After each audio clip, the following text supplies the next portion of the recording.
Lawyers, what's the most obscure law that you've actually used in a case? One I heard from a criminal defense attorney in law school.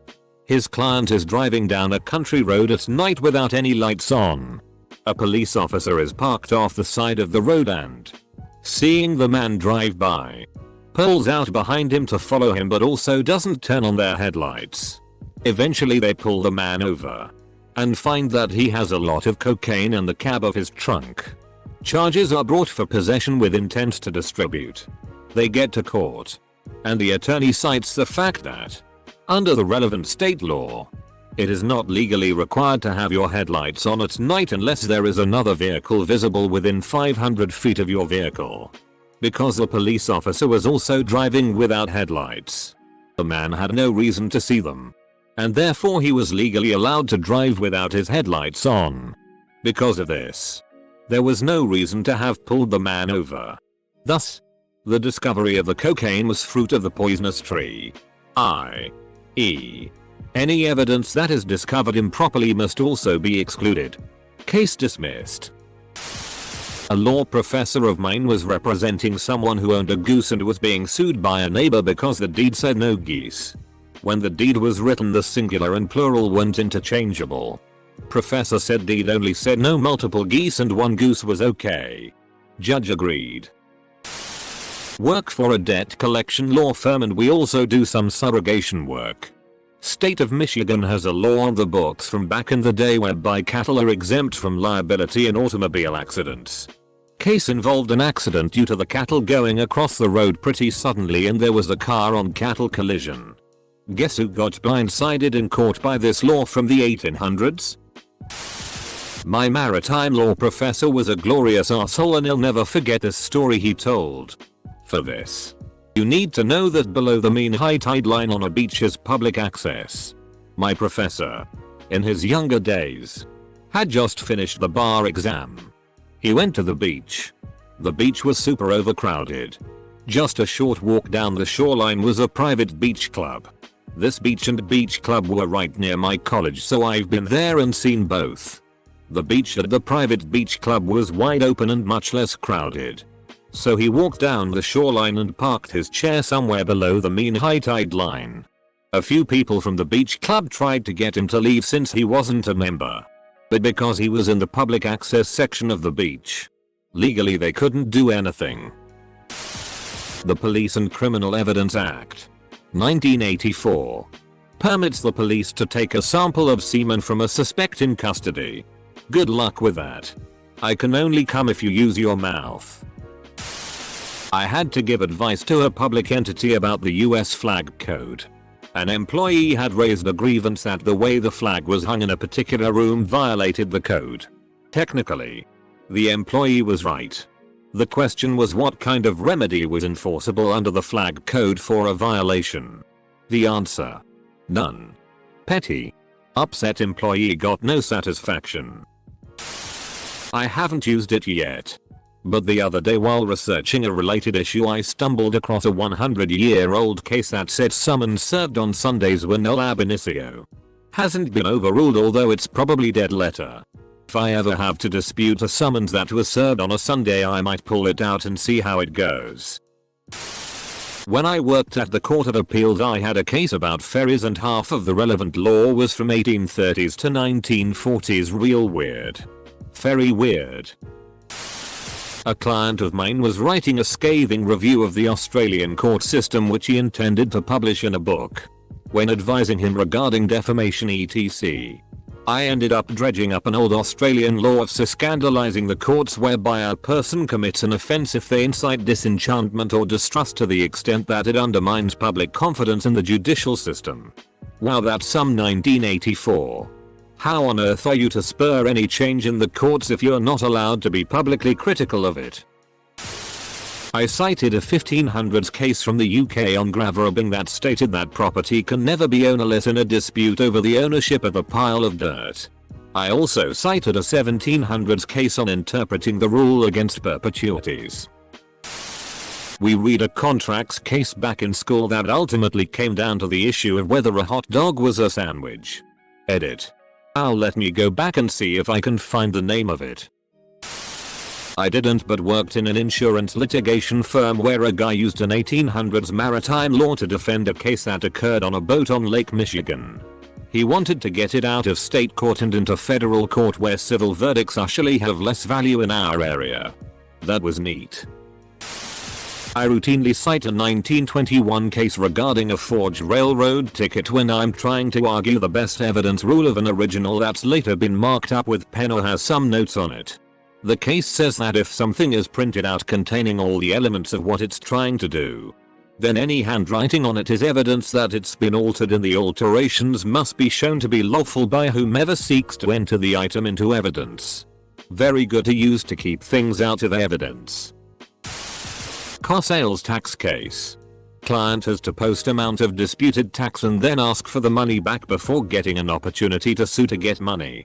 There are also interest and penalties.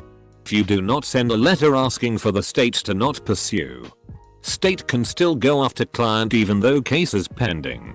On the letter to request the state not pursue, at the top must be written in red ink specific words, or the state can ignore the letter per the regulation.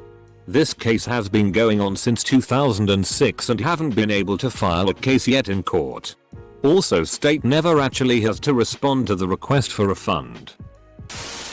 Obscure case, but frequently found in tax law to say the taxpayer is allowed to minimize tax liability.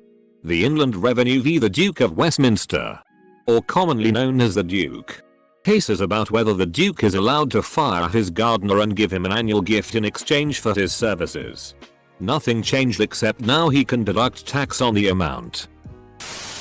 I used the statute of bastardy from Connecticut in a brief I wrote in law school. It was a criminal statute that provided the colonial US equivalent of child support. The legal definition of massage is so ridiculously overbroad in my state that it literally covers getting water pumped up your colon to clean out all the poop.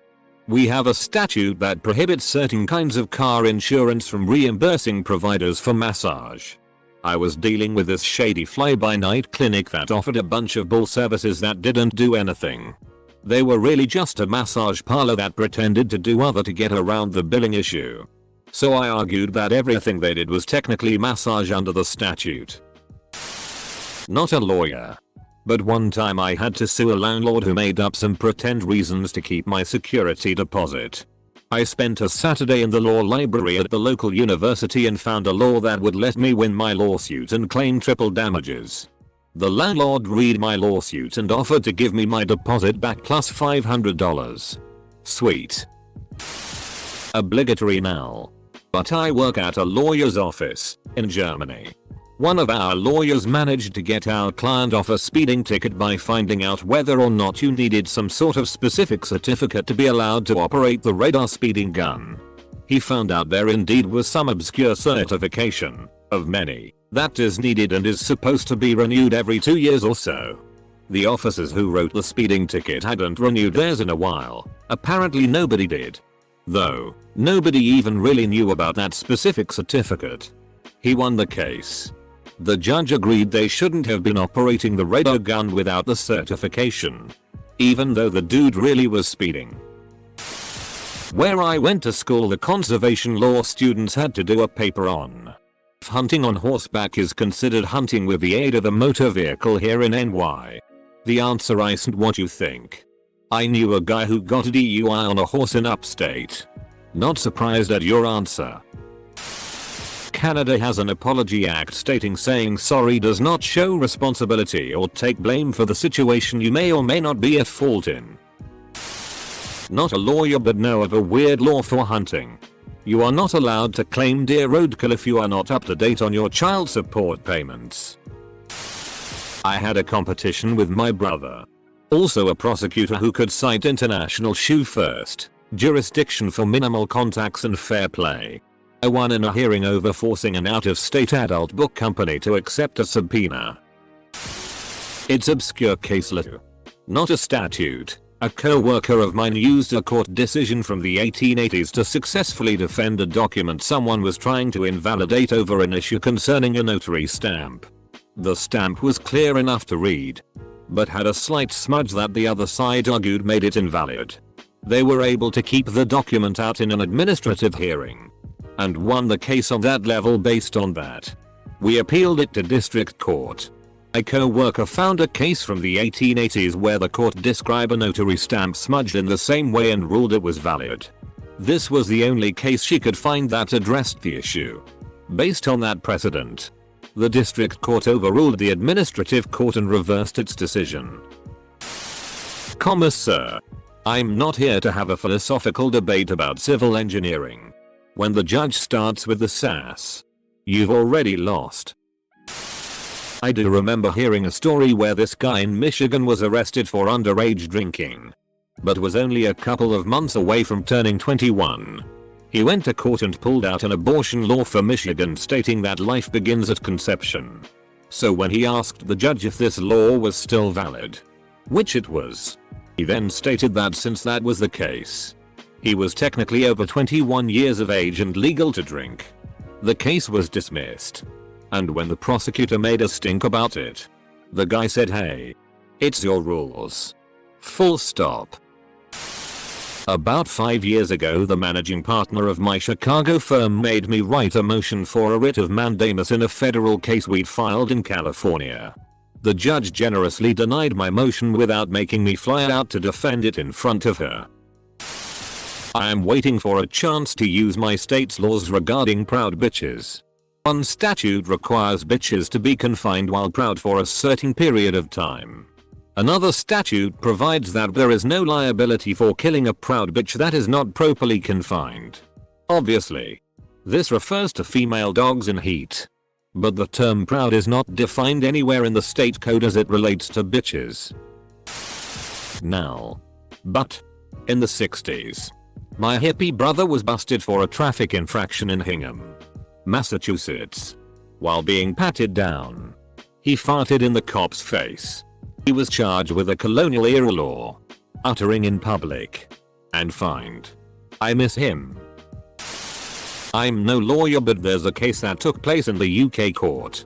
Her Majesty's Revenue and Customs, HMRC, v McVitie's. McVitie's make a biscuit called Jaffa Cakes and HMRC argues that they were a biscuit and subject to taxation.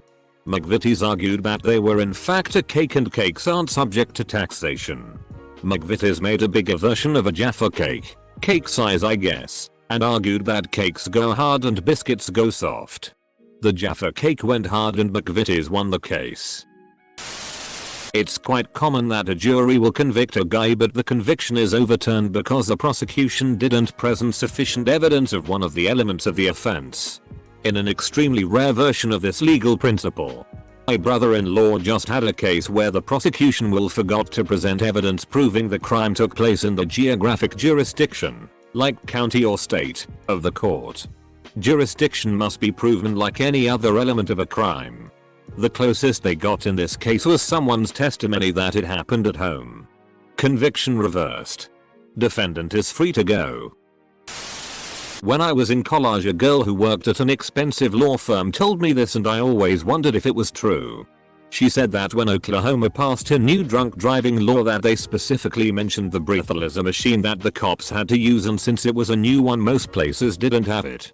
So if you got a DUI and they didn't use that machine or even owned old ones, you could get it dismissed by saying they weren't compliant with the law and used or could have used the old ones. She said they had gotten cases dismissed using that argument. When I was in college. Press X for doubt. I've cited a 19th century bestiality case from the Indiana Supreme Court as persuasive authority to an Illinois court. The defendant was convicted of having sex with a chicken. The Indiana statute referred to an unlawful union of man and beast. The defendant appealed, and his defense was that the dictionary definition of beast was a four-footed cloven-hoofed animal. The Indiana Supreme Court affirmed the lower court with some beautiful language about statutory interpretation. The court was obligated to interpret the word as the Indiana legislature intended. And the court held that Indiana intended to outlaw sex with animals as a whole, rather than sex with four-legged cloven-hoofed animals. I used this case, backed with a string cite of more contemporary Illinois cases, when Ock's entire argument was based upon the definition of an undefined term in the statute. No backsies. He is choosing a DVD for tonight. I recall reading a case file once where a girl was intoxicated and was kicked out of a club. A drunken male sees her passed out in the street, whips out his giggle stick and puts it on her head and takes a picture. She sees a picture and claims 4 sexual assault. However, the lawyer argued there was 4 points of sexual assault. Needs to show genitalia. Needs to perform an act which humiliates the victim. Another I forget, and finally needs to show sexual intent.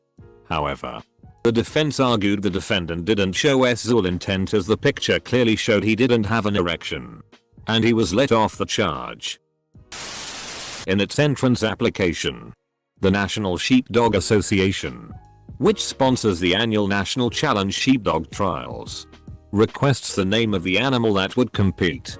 And so it was that Farmer Hoggett was able to honestly answer pig. When confronted with the indignation of the competition's judges at the enormity of his porcine entry, Farmer Hoggett's defense was simply, "There's no rule." The judges had to concede that there was, indeed, no rule precluding the little pig from competing.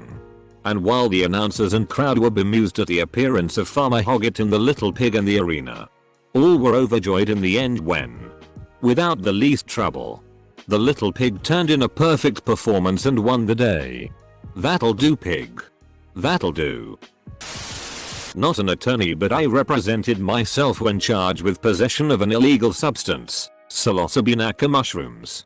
I found out that in Florida, mushrooms were never explicitly listed as an illegal substance when the law was written, and it hasn't been edited. Sale is illegal, but possession is not. The judge and prosecutor didn't even know about the law, but it had multiple legal precedents.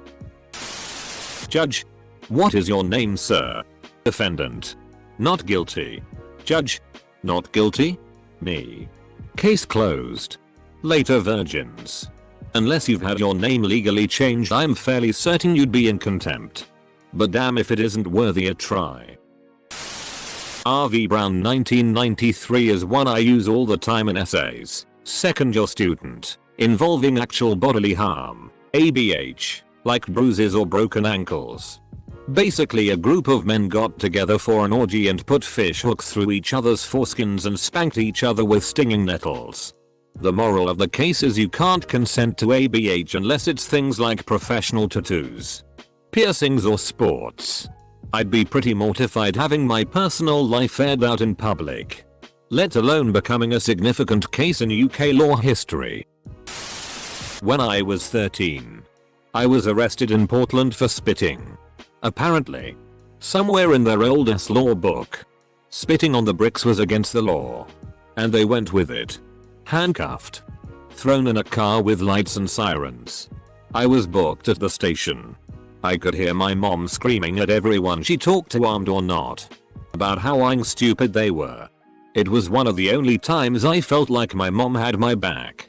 They dropped the case when she started offering interviews to the local news stations. But I still hold on to my citation for a good laugh. This was 19 years ago. For reference. I'll take that advice under cooperation. Alright. Now,